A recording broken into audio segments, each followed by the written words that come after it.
Hi Lily, thanks for coming in today. It's great to see you again. Nice to see you too, Kaylee. So I know we talked a little bit about, what my work is going to look like in Houston and that I'm opening up a new school. So I wanted to meet with you today just to let you know more about my plans, more about the school, and get to know a little bit more about you and what your work life is like, what your goals are, and sort of just to see, if there's some connection there. So thank you so much for coming in. I know you're busy and you're working over the summer, but I really am glad that you took the time to meet with me. And how has work been? Has it been going well? Work's been really good. We just finished up our year, so we have a lot of downtime in July.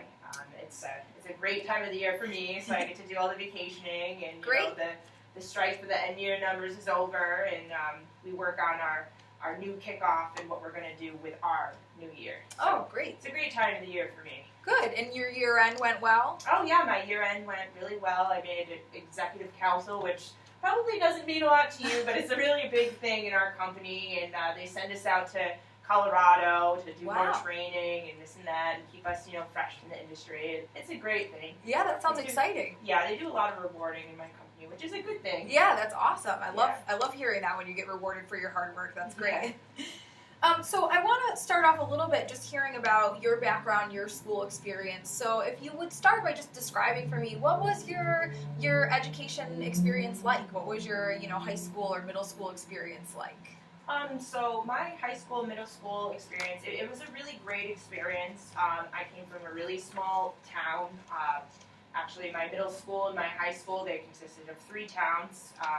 So there was very few kids that, came in and out. Like, I'm not sure how a city would be, for a high school, but we, the same kids we went to kindergarten with were kind of the same kids that we graduated high school with. Okay, A few differences. Yep. But we had really small classes. A lot of the teachers were the same teachers for years. We had a lot of, we had good programs.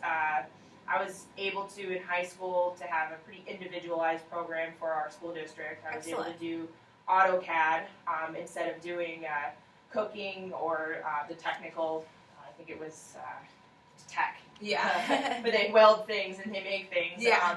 So I was able to have a one-on-one class with a teacher and do AutoCAD, and it was really great to be able to work one-on-one with a teacher. It made me feel really special. I did super well in it. I did AutoCAD 1 and 2 in the 1 year that I was in the class. Oh, wow. And they ran out of material to teach me, just because it was the only thing that I wanted to do. I couldn't wait to go to Mr. McDowell's class and have our one-on-one. I built my dream house. It was just something that I was really interested in, and not, I wish that more students were able to do, that. I was lucky because my mom was a teacher in the school district. So that was a really good experience too.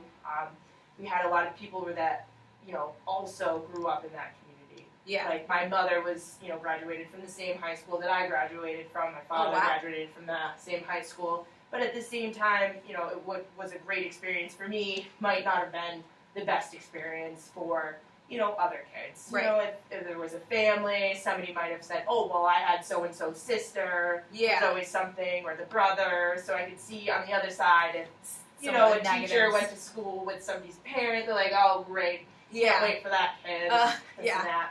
So, I benefited from that, but I could see how other kids, did not benefit from that. Right. And, it was a little cliquey, which, that can be a little tough at times, but I was on the positive side of that. From being from a small school, I was able to, get good grades. I had pretty good test scores, SATs, that sort of thing, and I was able to get into a good college on scholarship, which was really fortunate coming from such a small town. Yeah, absolutely. I had a really positive education experience, but I could see the flaws. Yeah, and that was a public school that you were attending? It was a public school. There were very few private schools when I went through. I know our community now has a charter school and there's a technical school, but it was basically the only choice when we were going through, but I know things have changed since then. Yeah, and what do you think about that change? Do you think that more choice is good for families and parents? What do you think? I've heard a lot of things in the community, just from my mother being a teacher for 30 years now, and I've heard good and I've heard bad. I heard that a lot of the kids really like the charter school that we have in our town. I don't know much about it, but they have really small classes, and that students felt like people were paying more attention to them. Right. They weren't always they weren't always the best family in town that was going there, but the kids were getting really good grades. Good. I've heard really positive things about it. Yeah, absolutely. Okay. So what do you think would make a really excellent public school? So you talked a little bit about how your experience was good, but maybe it wasn't great for everybody. What would maybe make that an experience that would be great for everybody? I mean, I really did like that I had individualized attention. So I think maybe having a program where, I met with my advisor for about 5 minutes. I think if we spent more one-on-one time with kids and actually talked to them and, heard from them what they wanted to learn. Yeah. Or what they thought, that they wanted to do with their lives. Yeah. Because, and what they realistically wanted to do with their lives. I know a lot of people want to be astronauts, but we all can't be astronauts.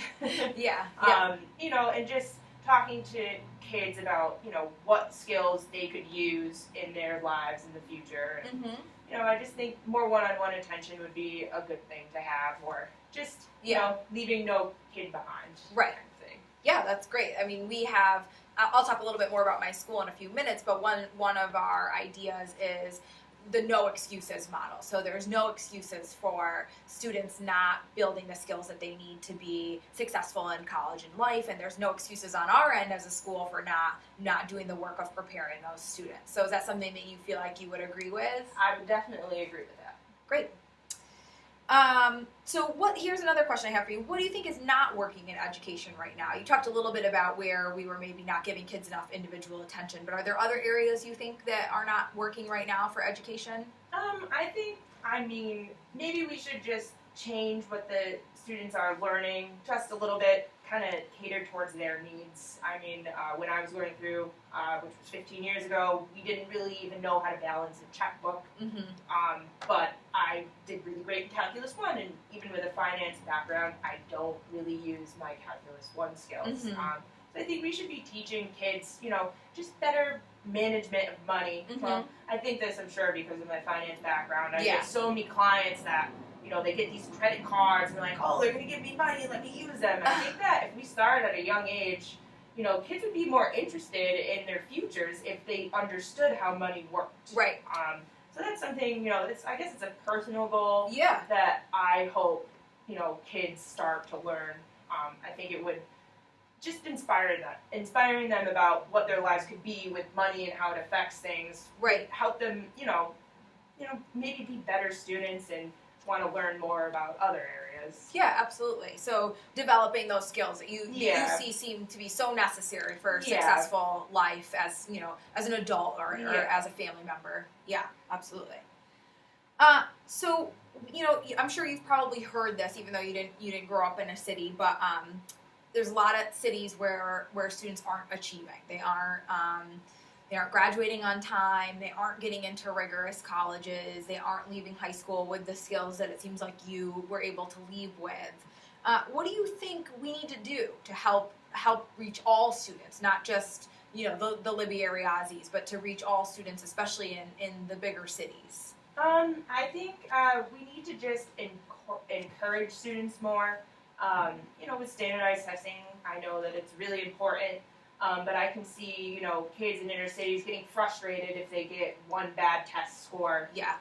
So, if there were more programs to talk to those kids about getting, a low test score and helping them achieve a better one, but not in a negative way, because the test score it just defines you so much. And I just wish there was a way that we could, communicate to those kids, especially kids that come from, backgrounds where, they might have abuse in the home or they don't have a lot of money and everything, it just seems like it's never going to go their way. If we could encourage them and just show them, well, we'll take one test this week and next week you can get just 3 points higher, and just, reward them, even though if they start off with a 50 and they get a 52 the next week, just really encourage that. Even though they're still failing, just improvement, just put more emphasis on improvement of test scores than just, just really making the kids feel good about themselves, I guess. Yeah, so that's a great transition for me to talk a little bit about Houston Collegiate, because one of the things we're going to be really focused on is that student improvement, that individual student improvement. So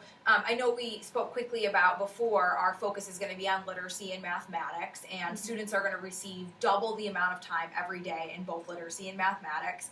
And in their literacy and mathematics classes, they'll have 2 teachers in all of those classes, so that, you know, oftentimes teachers have a really tough time giving that individual attention that you spoke about, because they're managing the whole room, and, you know, they're also doing a lot of just general classroom instruction, and so it's really important for us to have the 2 teachers there, so that there's always somebody to target the student who's struggling on that one problem, or who can't do the work independently yet, and so to help them with that. And one thing that we're going to do that really gets to the point that you just brought up is, within the first few weeks of school, we're going to do our own tests with students, our own pre-assessment with all students, to see exactly where their literacy skills are at and exactly where their math skills are at, so that we have that baseline to say, okay, this is where we are right now, but we're gonna move that up. We're gonna really work with students to improve, and our goal is, so students are gonna start with us in 6th grade, and our goal is that by 9th grade, all students are at or above grade level, so that we've really moved students up. You know, not in some sort of unrealistic, crazy 3 months, you know, drill, but meaningful growth throughout their time from 6th grade to 8th grade, so that then when they start our high school program, they're ready to do things like AutoCAD and maybe even Calculus 1, because they've had that growth model throughout the years that they've been with us. Yeah. I think that's a really amazing idea, and I've never heard of, you know, 2 teachers being in one classroom. I've heard of paras and that sort of thing, but it just kind of reminds me of me when I was, you know, going through school. You always had that one teacher that you really liked and you really wanted to learn, but at the other side, I had this chemistry teacher. I could not stand her. I didn't get, like, it made me hate chemistry. It didn't matter at all, but just with there being 2 teachers in every classroom, I think it's just so, you know, then you get 2 different personalities, and, you know, it's just the chances of, you know, a student falling in love with the subject, you know, it's so much higher. I've never heard that, and I just think that's a really great idea. Yeah, absolutely. You know, and that will be what we do in their literacy and math, but then we're also going to, because I heard you talk about sort of student interest, and that is really important, but we're also going to focus on character development, because, as I'm sure you know, in adult life, there's sometimes when we have to do things that just aren't super interesting, and so we need those character traits like persistence, like grit, like perseverance, right? So we recognize that as much as we help students academically, we also want to build their character traits, so that when maybe they're having a tough meeting as a financial advisor with somebody whose finances are a mess, they have those character traits to fall back on. So something that we're going to use is the acronym SPARK to really focus on our students building their character traits. So, you know, S is going to be self-discipline, P is going to be purpose, because like you said, we want kids to have a really clear purpose, right? Like, okay, I'm working really hard at school. Why am I working really hard at school? Is it just to be an astronaut because I thought that was cool when I was 5? Or is it because I realized that, you know, this is going to get me into a good college, which is really going to help me be the financial advisor I want to be, or whatever, the teacher, right? So A will be attitude, because we just think that's so important to have a positive attitude, to really be in the right space mentally when you're taking on a challenge or just going through your day-to-day life. R will be responsibility, because we see that it's our responsibility to work really hard to help kids grow, but it's also students' responsibility, right, to come in and do the work and do the homework and be focused and really learn. Yeah, absolutely. And the last one for K, we're going to have knowledge, because we really believe, like you said, that there's so many basic skills that you need to be a successful adult, and there's a general knowledge too that you need to be able to have good conversations with people, to be, you know, just an interesting partner and colleague, and so that's another focus for us as well, is increasing students' knowledge of the world, of themselves, really just getting that knowledge piece in there. So we're going to focus on those character traits and assess students on those character traits and reward them, as you said, your company rewards you, reward them for making improvement in those character traits, so that it's not just about the skills. It is about skills, but it's also about that character piece as well. Absolutely. So since I got to talk a little bit about the school, do you have it right now? Do you have any specific questions just on the school? Just kind of, like, what's the timeline for it opening, and, what kind of, what would you need from me in order to, make this opening of this school really happen? Great. So I'll sort of tackle them separately. The second question I'll talk about a little bit more when I talk about one thing that I'm going to be working on is building a founding team. So I'll talk with you about what that would look like and people that might be a good fit for that. So the first question about the timeline, that's a really important question. So this first year, I'm part of a fellowship with Building Excellent Schools, which is a company we spoke about that's based in Boston and currently has over 90 schools in the nation. And many of their schools are the top school in the state. Nashville Prep is one of those schools. Excel Academy in Boston. I know you went to school in Boston. They're just really doing great work with students, getting really great results with student growth, and also getting students really prepared for colleges. So one of the things I'm doing as part of my fellowship is visiting those schools and learning from them, analyzing what they're doing that's working so well, working with my colleagues in the fellowship to talk about, how is this working and how do we recreate that in our school, and just doing a lot of general training about getting ready to open my school in Houston. And so that's a great thing that you should know about, because it really is going to make me much better prepared for the work that I'm going to do, because I'm getting to see and learn from these great model schools. So that's the first year. The first year is really focused on my training and also building a founding team, which I'm going to talk about in a few minutes.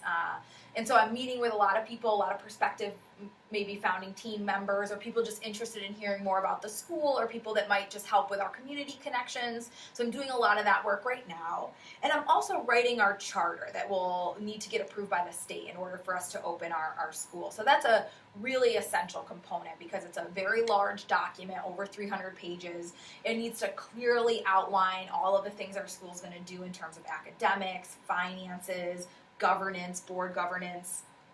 And so I'll be writing that, and with the help of Building Excellent Schools, I'll be revising it and really getting it nailed down, and that will actually be due to the state on November 2nd. So November 2nd of this year, I'll submit that charter, and the state will go through an internal review, an external review, and as long as the charter scores well, the founding team will be asked to sit at what's called an authorizer interview, which is the state asking questions about the charter. How well does the founding team know the charter? How well do they support the charter? How well do they seem to support the mission? And just generally, how well prepared are they for the work of this school? Because we'll be getting taxpayers' dollars, and that's a huge responsibility, and we'll be educating children, which is a huge responsibility. So we go through that interview. If that goes well, we would know by early summer, like around the end of May, early June, whether or not we have a charter approved.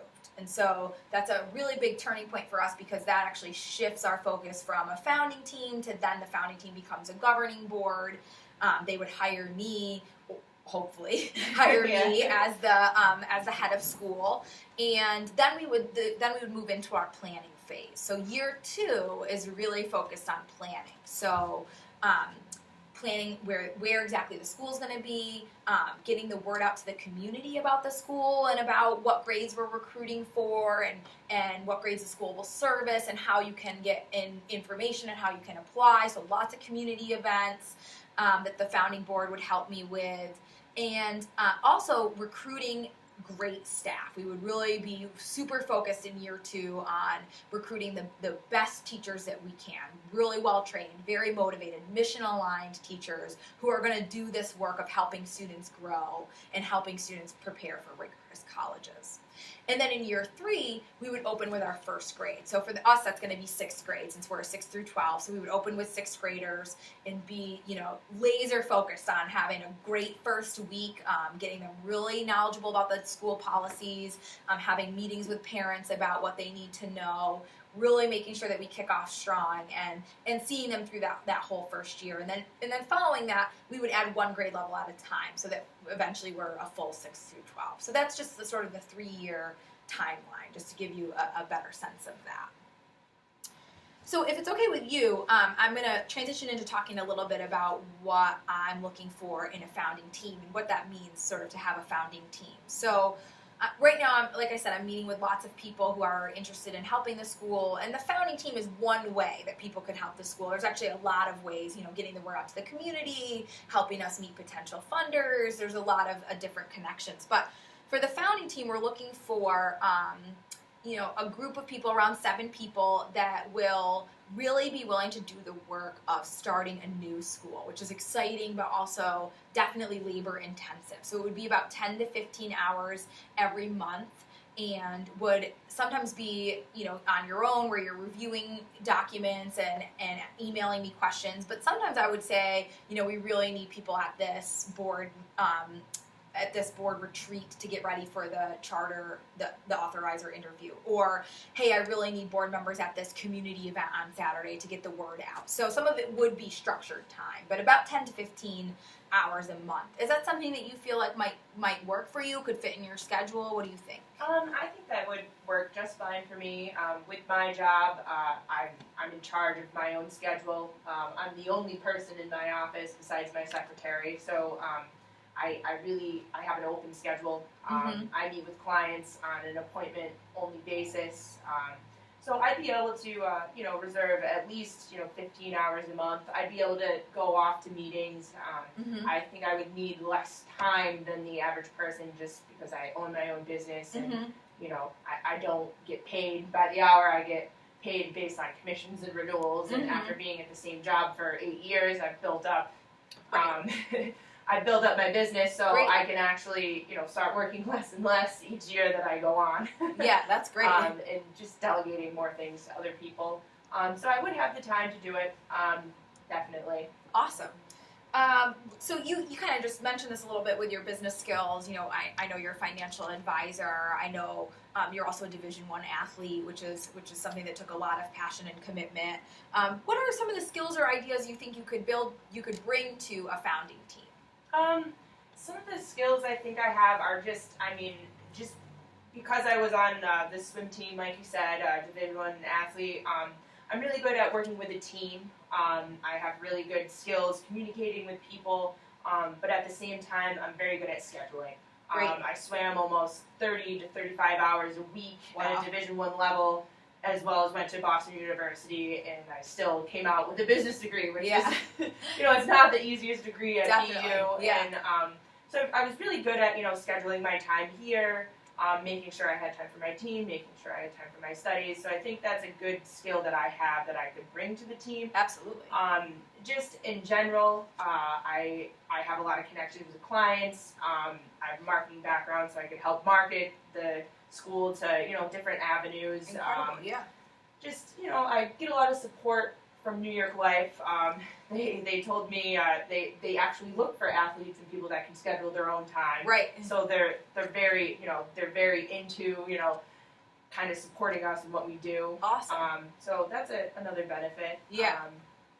I think I have a bunch of skills that could help in a lot of different ways, from, just finance and budgeting, even from, team building and just showing up and giving my opinion. Yeah. I'm very good at doing things on my own as well as working with a team, so that's good. Kind of yeah, evens out there. Yeah, sounds like a good balance. And you mentioned this a little bit, but would you be willing to, and how would you advocate for the school, both sort of publicly and privately? I think that, I talk amongst my friends, definitely, in private, but I would, I'd find ways that we could market and, we could target, maybe, young families with kids in elementary school. I know New York Life, with what we have to do, we have to find families so that we can sell them life insurance or give them financial advising. So we already have programs put in place, we do a lot of child IDs. So it would be easy for me to set up a table for a charter school when I'm doing a child ID, and why New York Life would do a child ID would be we provide free services to get a child fingerprint in case they ever got kidnapped, which is a benefit to a parent of a small child. And then at the same time, if you have a small child, you probably need financial planning or life insurance. And at the same time, that's kind of the same, I feel like it might be the same kind of person that you're looking for. Somebody that might not be able to afford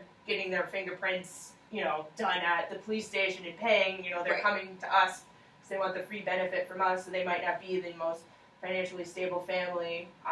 So I think, just a lot of things that New York Life does in trying to market to people and to get new clients would be online what your school was looking to do to find, underprivileged families or just families in general that this might kind of work out for them. Yeah, absolutely.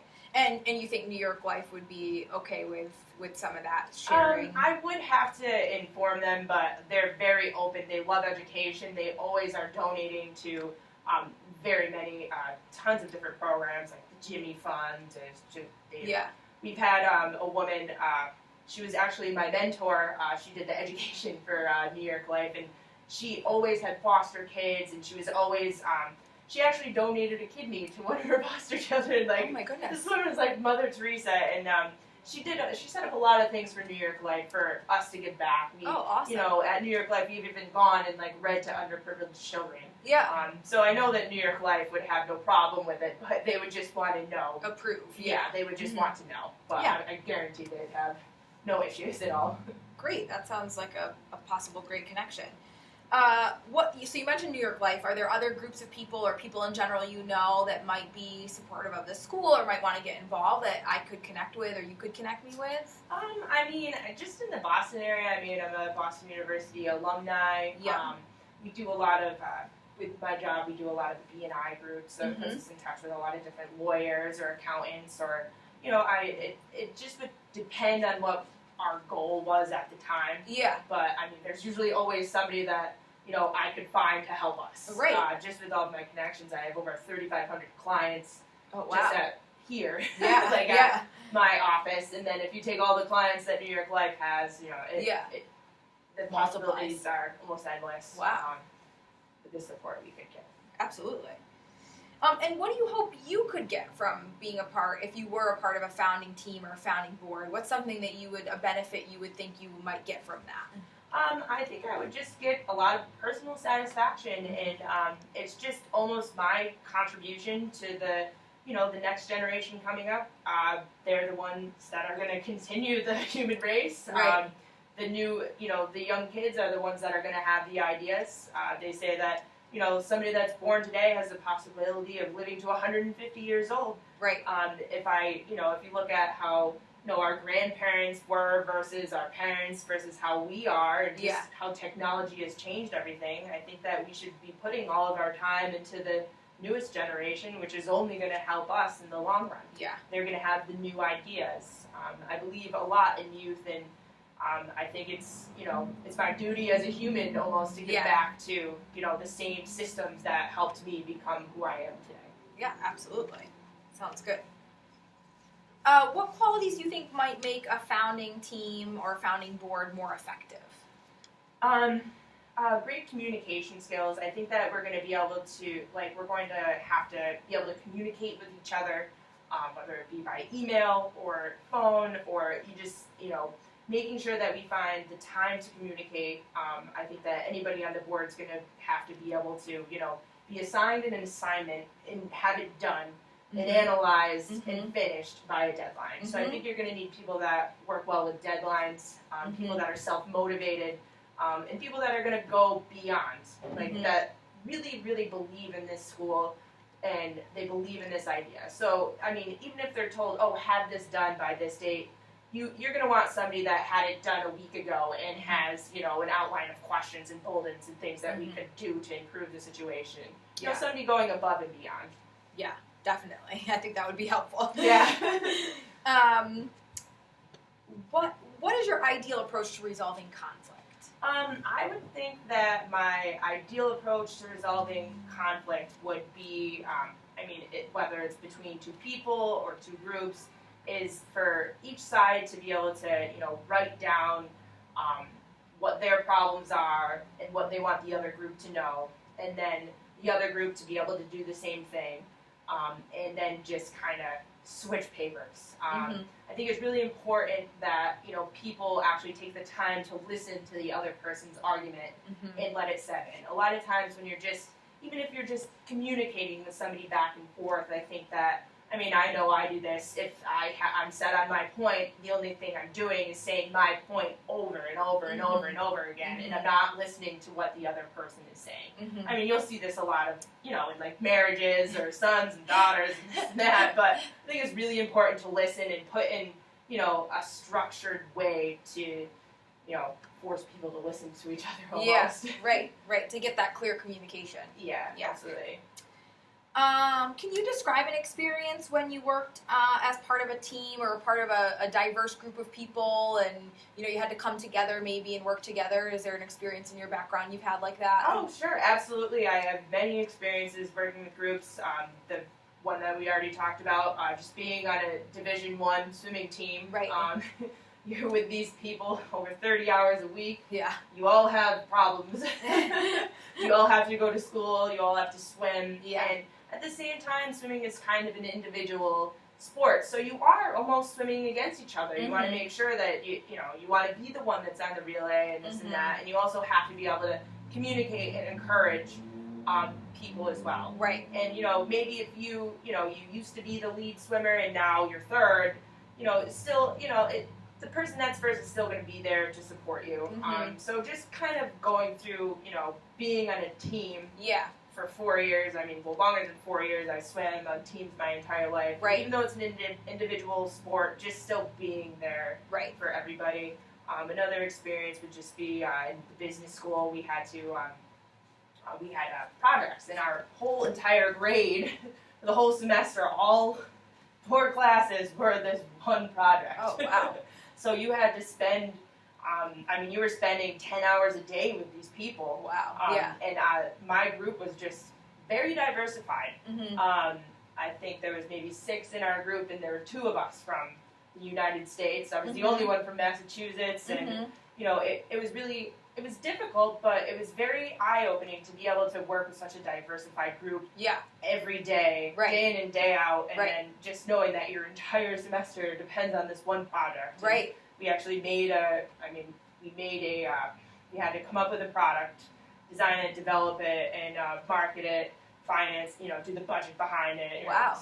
It was a nice book, and it was a great accomplishment. I was really glad that I was able to come together with these people. We had to find who has what skill in what area. Yeah. When we all thought we had the same skills, and be able to delegate different tasks, and be able to trust that person that they were going to put their best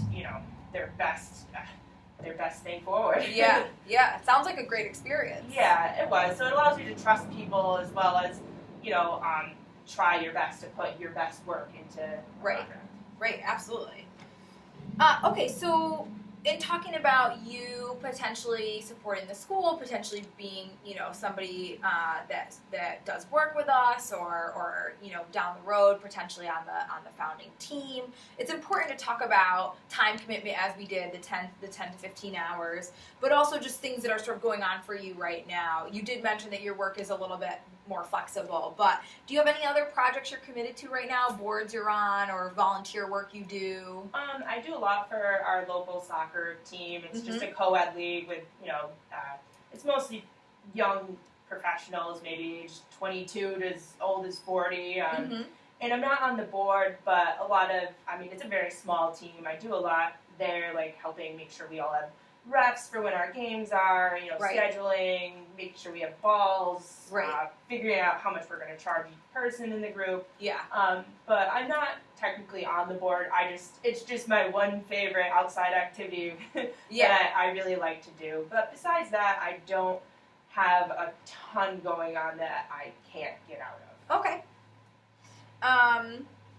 And I just to reiterate, you would be willing to do, if it came to this, you'd be willing and able to do the 10 to 15 hours a month. That's something that would work for you. Oh, absolutely. I'd probably be able to do a little bit more than that. Great. And you're not, so you don't have any potential conflicts, any projects you're in that might disagree with our mission? Or? Nope. The only conflict I would have is I would just have to inform New York Life, because I have a securities license as well, that I was a member on a board. I do have to inform them, and it would just be something I needed to include in my W-4. Okay. So it wouldn't really be a problem. Sounds good. So before I talk about next steps, do you have any questions for me? I think that you've really answered a lot of most all of my questions. You went over the timeline and what you would need me for, and I mean, I think we've pretty much gone over everything. Okay, great. No, that's good. I'm glad to hear that. So, in terms of next steps, I'll be sending you an email with a couple of documents about the school and about more information on the timeline, more information on the founding team, what that would look like.